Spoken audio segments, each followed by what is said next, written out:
अच्छा, अस्सलाम वालेकुम। इस लेक्चर में हम डिस्कस करें प्रोटॉन्स को। देखो स्टूडेंट, इससे पहले हमने जो आर्टिकल पढ़ा था, जो टॉपिक हमने पढ़ा था, वो हमारे पास था कि प्लैंक्स क्वांटम ने कहा था। प्लैंक्स ने क्या कहा था? प्लैंक्स ने ये कहा था कि हमारे पास जो क्या होता है, ये एनर्जी इमिट या एब्जॉर्ब होती है in the form of packets, और उन पैकेट्स को हमने नाम दिया था प्रोटॉन का। क्वांटा उसको कहा गया था, और जो कि प्रोटॉन भी अब कहा जाता है। ठीक है। उसके मुताबिक अब ये प्रोटॉन होते क्या है? प्रोटॉन बेसिकली हमारे पास क्या होते हैं? प्रोटॉन हमारे पास एनर्जी पैकेट्स होते हैं।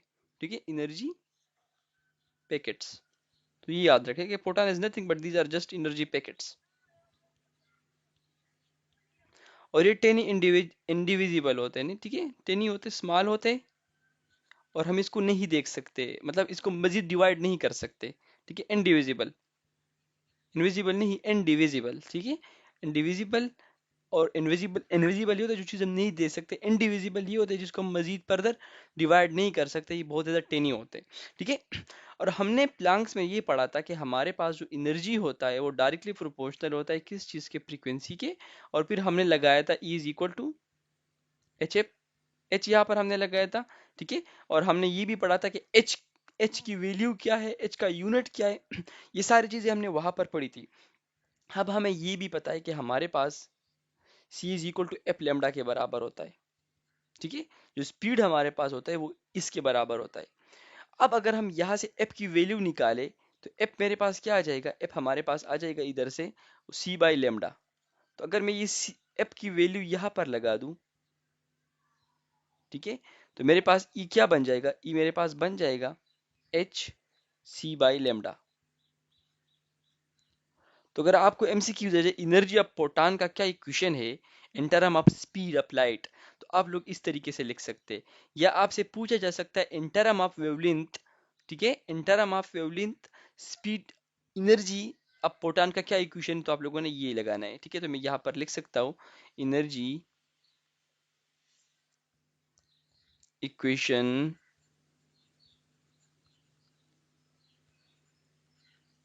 In term of proton, sorry, in term of wavelength. ठीक है। और ये जो इक्वेशन हमने लिखा था energy of proton, energy of proton in term of frequency. ठीक है, ये in term of frequency equation होता है, ये in term of wavelength equation होता है। ठीक है, जब हम इसको वेवलेंथ में कन्वर्ट करते हैं हमारे पास ये इक्वेशन होगा। इस इक्वेशन से हम ये भी पता चला सकते हैं कि हमारे पास जो फ्रीक्वेंसी होगा वो इनवर्सली प्रोपोर्शनल होगा लेमडा के। ठीक है, अगर आप वेवलेंथ इंक्रीज करते हैं तो आपका फ्रीक्वेंसी क्या होगा? वो डिक्रीज होगा। ठीक है। मैं यहाँ पर आपको इलेक्ट्रोमैग्नेटिक वेव्स भी ड्रा करूँ। देखो, प्रोटॉन में मजीद आगे जाने से पहले आपको ये पता होना चाहिए कि ईएम वेव्स क्या होते हैं। ईएम वेव्स के दो टाइप्स होते हैं। ठीक है, ईएम वेव्स। ठीक है, ईएम वेव्स हमारे पास क्या होते हैं? हमारे पास ये इलेक्ट्रोमैग्नेटिक वेव्स दो तरह के नेचर्स हमें देते हैं। एक ही हमें वेव नेचर देता है। ठीक है, वेव नेचर। और दूसरा जो नेचर ये हमें यहाँ से मिलता है ईएम वेव से, वो हमारे पास पार्टिकल नेचर होता है। Particle nature. ये जो ईएम वेव है, ठीक है, ये जो वेव नेचर इसका होता है, ये हमारे पास किस वजह से हम पहचानते हैं कि इनमें हमारे पास क्या है? वेव नेचर के लिए हम क्या कहते हैं कि हमारे पास ये इलेक्ट्रोमैग्नेटिक वेव है। ठीक है। और हम क्या कहते हैं कि ये हमारे पास ये होता है ना, जब इसका वेव नेचर होता है, हम कहते हैं कि हमारे पास क्या होता है? इसमें इंटरफेरेंस होता है। ठीक है, इंटरफेरेंस होता है। और या इसमें क्या होता है? डायफ्रैक्शन होता है। ये दो प्रॉपर्टीज है वेव नेचर की। ठीक है, कि इनमें इंटरफेरेंस भी होगा, इनमें डायफ्रैक्शन भी होगा। अगर ये दो चीजें इसमें है तो इट्स मीन ये हमारे पास वेव नेचर होगा। वेव नेचर की दो प्रॉपर्टीज है। ठीक है, इस तरह पार्टिकल नेचर की भी हमारे पास क्या है? ये हमारे पास पैकेट ऑफ एनर्जी होते हैं। ठीक है, यहाँ पर आप लिखते कि packet of energy, packet of energy. और जो हम कहते हैं कि हमारे पास क्वांटा कहलाते हैं। और सबसे पहले ये किसने कहा था, ये सारी चीजें किसने बताई थी? हमारे पास मैक्स प्लांक, हमारे पास एक साइंटिस्ट है जिसका हम प्लांक थ्योरी पढ़ते हैं, मैक्स प्लांक। ठीक है, ये इसने ये बात की थी। और क्वांटा को उसने क्या कहा था? प्रोटॉन कहा था। तो अब हम यही ईएम वेव्स की बात करते हैं। ईएम वेव्स में हमारे पास क्या होता है? एक हमारे पास रेडियो वेव होता है, ठीक है। दूसरा हमारे पास होता है माइक्रोवेव्स, ठीक है। फिर हमारे पास होता है इंफ्रारेड वेव्स। फिर हमारे पास होता है विजिबल। फिर हमारे पास होता है यूवी, ठीक है, अल्ट्रावायलेट जिसको हम बोलते हैं, एक्सरेज, ठीक है। और एक हमारे पास होता है गेमा रेज। देखो अब हमने जो ये लिखे हैं इस तरतीब में आप लोगों ने इसको याद रखने हैं। जब आप लोग इसको इस तरतीब में याद रखेंगे तो आप लोगों के लिए बहुत ज़्यादा चीज़ें आसान हो जाएगी। सबसे पहले जो चीज़ आप लोगों के लिए आसान हो जाएगा वो ये होगा कि अगर आप लोगों ने इंक्रीजिंग क्या कहे, आप डिफरेंट जो क्या है हमारे पास ट्रेंड है उसमें याद कर सकते हो, ठीक है। अगर हम ऐसे आ रहे हैं तो इट्स मीन हमारे पास एनर्जी क्या हो रही है? इंक्रीज हो रही है। इन तमाम वेव्स की एनर्जी क्या हो रही है? इंक्रीज हो रही है इस तरफ जब आ रहे हैं। सिमिलरली इन तमाम वेव्स की जो फ्रीक्वेंसी है वो क्या हो रही है? वो भी इंक्रीज हो रही है, ठीक है। फ्रीक्वेंसी क्या हो रही है? इंक्रीज हो रही है। इन तमाम वेव्स की अगर हम नीचे आ रहे हैं, ठीक है, तो इनकी जो वेवलेंथ है वो डिक्रीज हो रहा है, ठीक है स्टूडेंट्स। क्या हो रहा है? हमारे पास डिक्रीज हो रहा है, ठीक है। तो ये चीजें आप लोग याद रखें कि आपको पता होना चाहिए कि यहाँ पर जब हम खड़े होते हैं, ठीक है, हम यहाँ पर जब बात करते हैं तो हमारे पास हाई क्या होगा? हमारे पास लोवेस्ट फ्रीक्वेंसी होगा, ठीक है, लोवेस्ट, लो एफ। लेकिन जब हम गेमा तक आ जाते हैं तो यहाँ पर हाई एफ होगा और यहाँ पर लो लेमडा होगा। यहाँ पर क्या होगा? लो एफ होगा तो हाई लेमडा होगा, ठीक है। सिमिलरली एनर्जी और फ्रीक्वेंसी का तो डायरेक्ट रिलेशन है, तो यहाँ पर हाई एनर्जी होगा और यहाँ पर लो एनर्जी होगा। तो ये भी आपके काम आ सकता है, आपको बताया जा सकता है कि which electromagnetic wave has the highest energy, which has the highest frequency. और याद रखना हमारे पास ये विजिबल क्या होता है? विजिबल लाइट जो होता है वो किस पर मुश्तमिल होता है? ये आप लोग याद रखें, VIBGYOR, violet, indigo, blue, green, yellow, orange, red, ठीक है। ये कॉम्बिनेशन होता है किसका? विजिबल का। तो ये एक शॉर्ट ट्रिक याद रखें आप लोग को, फिर कभी ये चीज आप लोग नहीं भूलेंगे। अभी हम बात करते हैं मास ऑफ प्रोटॉन की, ठीक है। मास ऑफ प्रोटॉन पर एमसीक्यूज आते हैं। मास ऑफ प्रोटॉन, मुझे ये चीज बता दो बच्चे, मुझे ये चीज बता दो कि क्या प्रोटॉन रेस्ट पर हो सकता है? प्रोटॉन तो वो एक हाई स्पीड से मूव करता है। हमने कहा था ना कि हमारे पास इसकी जो स्पीड होती है वो स्पीड ऑफ लाइट होता है, अप्रोक्सीमेटली स्पीड ऑफ लाइट से मूव करते हैं। तो रिस्ट पर तो वो नहीं हो सकता। तो इट्स मीन इसका जो रेस्ट मास होगा क्या होगा? रेस्ट मास जिसको हम बोलते हैं रेस्ट, वो जीरो होगा, ठीक है। इसका रेस्ट मास जीरो होगा। लेकिन इसका जो वर्चुअल मास होगा, इसके दूसरा मास उसको बोलते हैं वर्चुअल मास,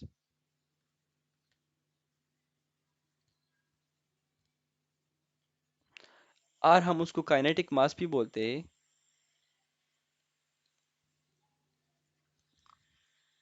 वो इसका जीरो नहीं होगा।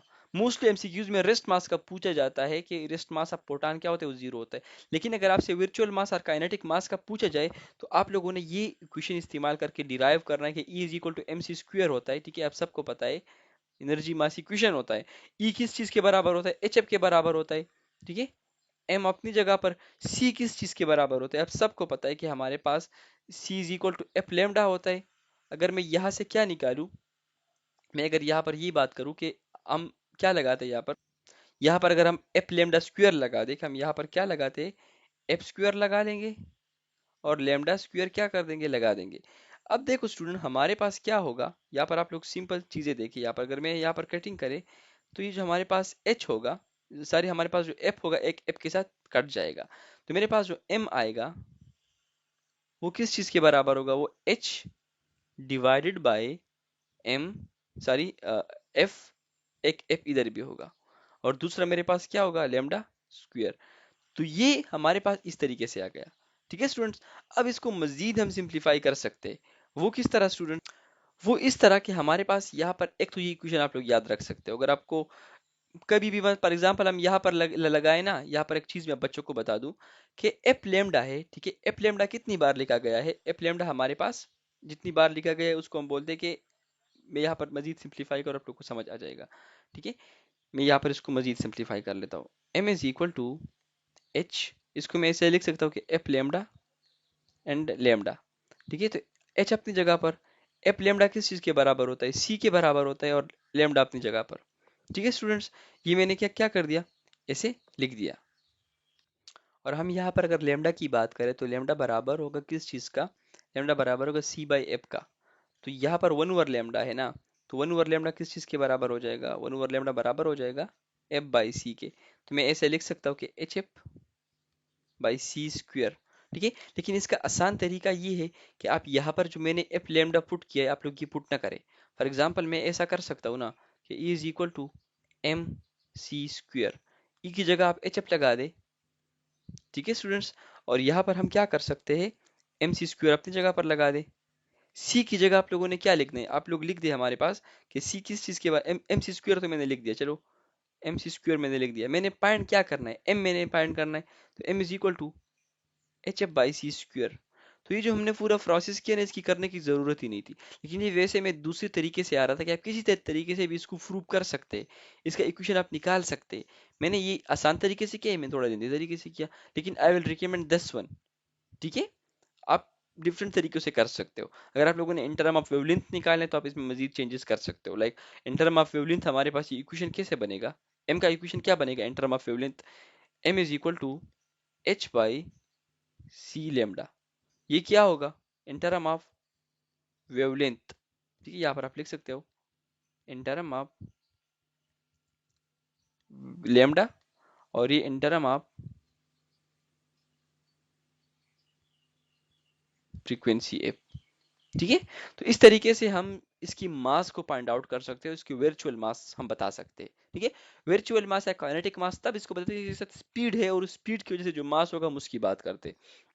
सिमिलरली प्रोटॉन का हमारे पास एक मोमेंटम भी होगा, ठीक है। तो हम प्रोटॉन की मोमेंटम की बात कर लेते हैं। Proton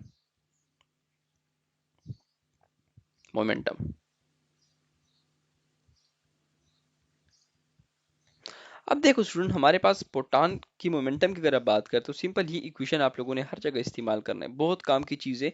E is equal to M C square. E की जगह हम क्या लगाएंगे? H f is equal to M C square. अब यहाँ पर देखो हम मोमेंटम की बात कर रहे हैं, तो मैं इस एच एफ के बाद ये एम सी स्क्वेयर को ऐसे लिख सकता हूँ कि एम सी डॉट सी। तो h f is equal to M c क्या होता है? सी मोमेंटम होता है ना, तो मोमेंटम इंटू सी।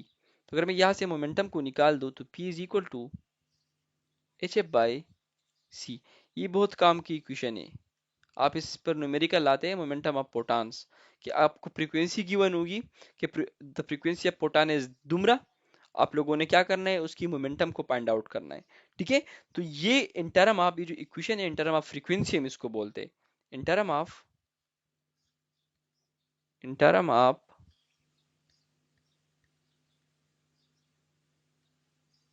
फ्रीक्वेंसी। अगर हम क्या बात करते हैं इन टर्म ऑफ लेमडा की, अगर हम बात करेंगे तो हमें पता है कि P इज इक्वल टू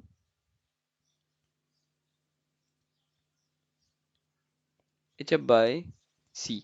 अब देखो स्टूडेंट, हमारे पास एफ बाई सी किस चीज के बराबर होता है? ठीक है, एफ बाई सी बराबर होता है हमारे पास वन ओवर लेमडा के, ठीक है। तो H is equal to H by lambda, P is equal to H by lambda. फिर इन टर्म ऑफ वेवलेंथ हमारे पास क्या आ गया? मोमेंटम का इक्वेशन आ गया इन टर्म ऑफ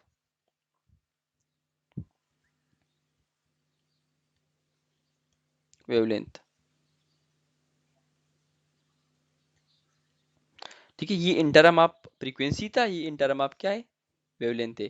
तो ये हमारे पास प्रोटॉन की मोमेंटम पर अगर आपको कोई सीखी जाती तो आप इस तरीके से कर सकते हैं। इस तरह एक और टॉपिक हमारे पास होता है जिसको हम बोलते हैं नंबर ऑफ इमिटेड प्रोटॉन, ठीक है। क्या फाइंड करना है? Number of emitted proton. देखो स्टूडेंट, हमने एक चीज यहाँ पर पढ़ा था, अगर आप बच्चों को याद हो, हमने ये पढ़ा था कि E is equal to H F होता है, E is equal to H F. अब ये एनर्जी ऑफ फोटॉन है, ठीक है, पर वन सिंगल फोटॉन, ठीक है। यहाँ पर मैं लिख दूं एनर्जी ऑफ फोटॉन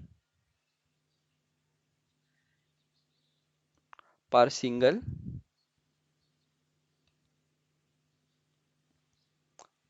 फोटॉन,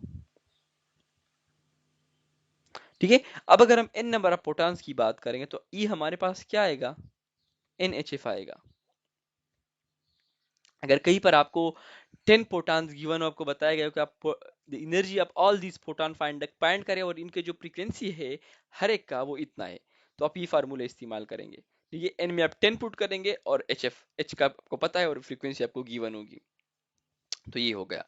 अब हम देखते हैं कि हमारे पास जो पावर होता है, ठीक है, पावर वो क्या होता है, एनर्जी पर यूनिट टाइम होता है ना स्टूडेंट्स। अब अगर हम यहाँ पर क्या करें, हम एनर्जी की जगह क्या पुट करते हैं, पी अपनी जगह पर, एनर्जी की जगह आप लोग एन एच एफ पुट करें डिवाइड बाई टी, ठीक है। यहाँ से अगर हम एन निकाले तो एन मेरे पास आ जाएगा power into time divided by H F. तो यहाँ से आप number of immediate photon find out कर सकते हो। अब अगर कभी कभार आपसे पूछते कि नंबर ऑफ इमीडिएट फोटॉन पर यूनिट टाइम, ठीक है, नंबर ऑफ एमसीक्यूज आता है ना, कि नंबर ऑफ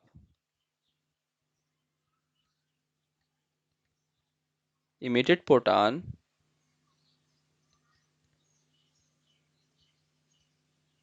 पर यूनिट टाइम,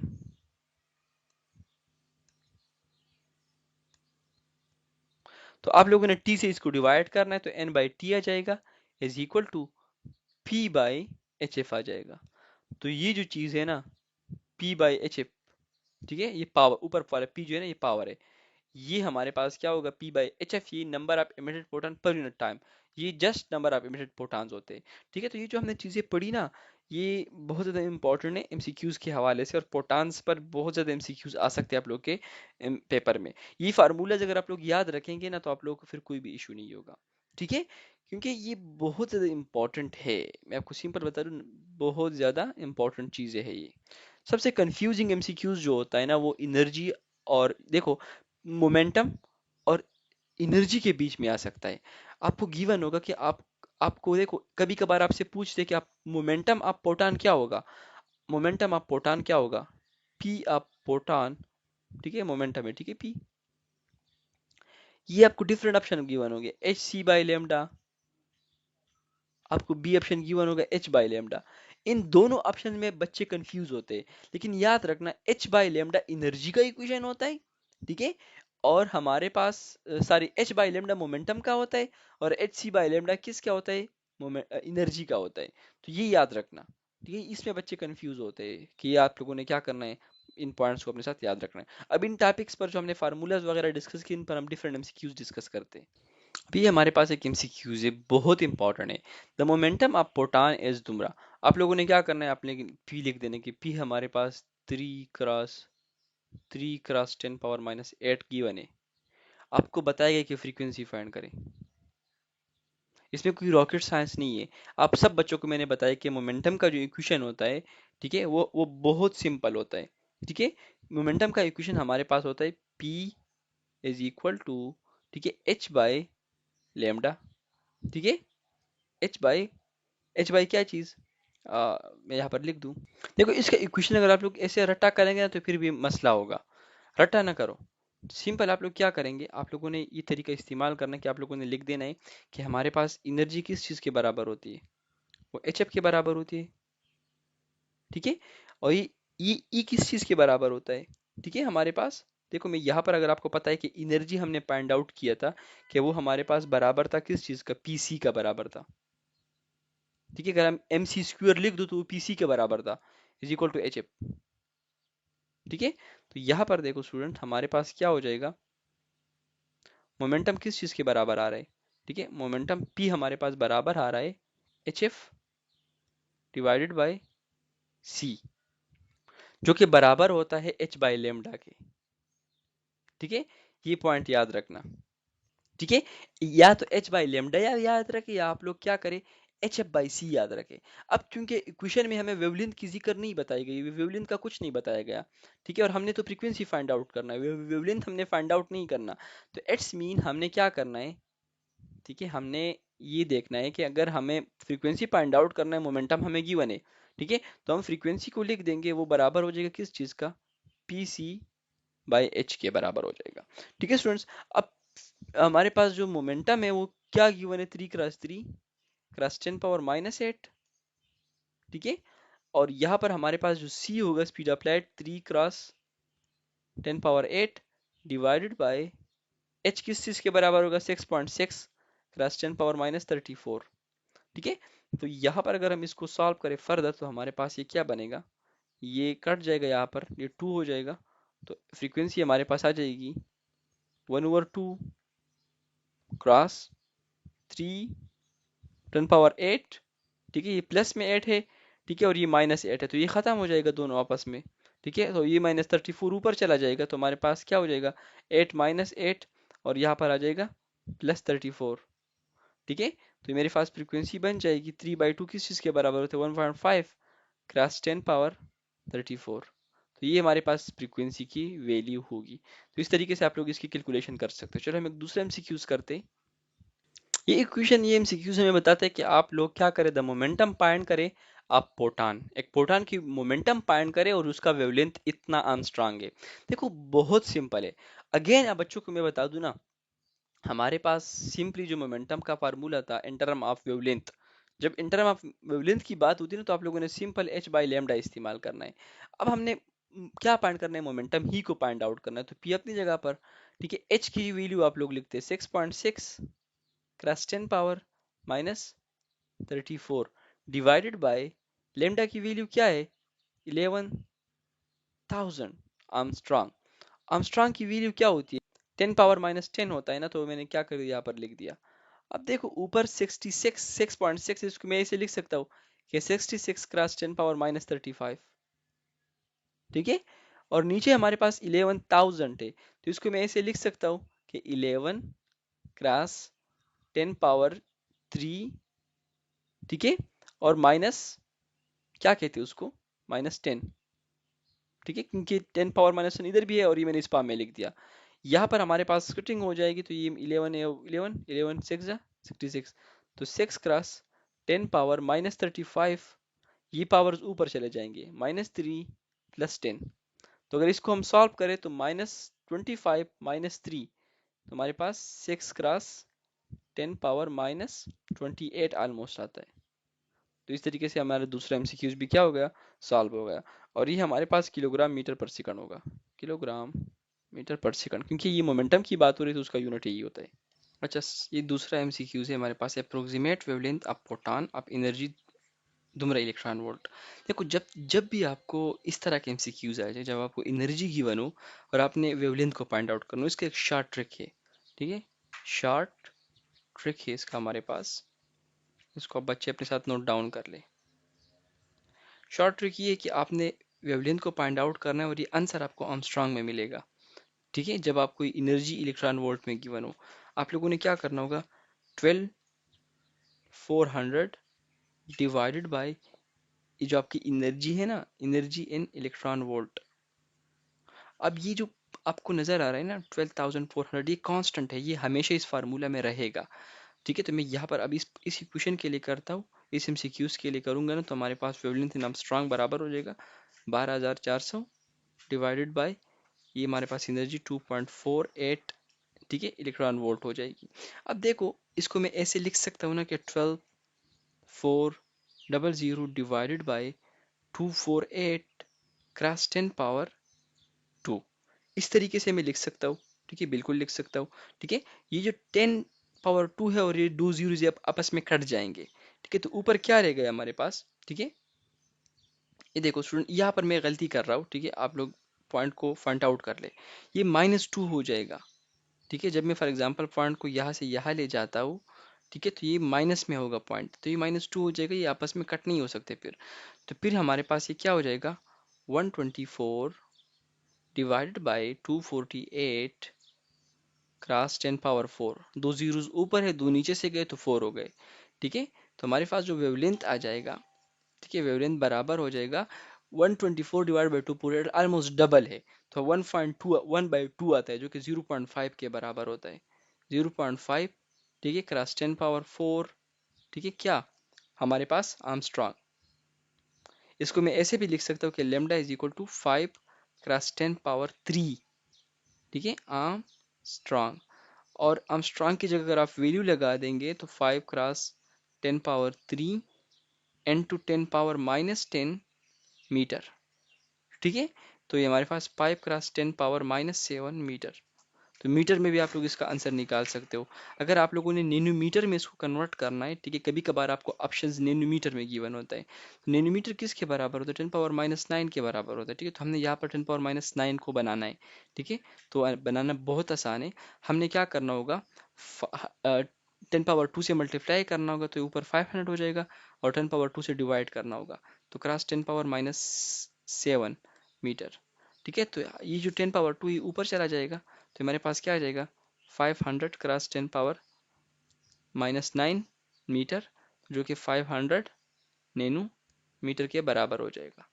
ठीक है, 500 नैनोमीटर, या 5 क्रॉस 10 पावर, या 5000 आर्मस्ट्रांग, या 5 क्रॉस 10 पावर-7 मीटर। कोई भी आप इसका आंसर निकाले, आप लगा सकते हो। अल्लाह हाफिज़।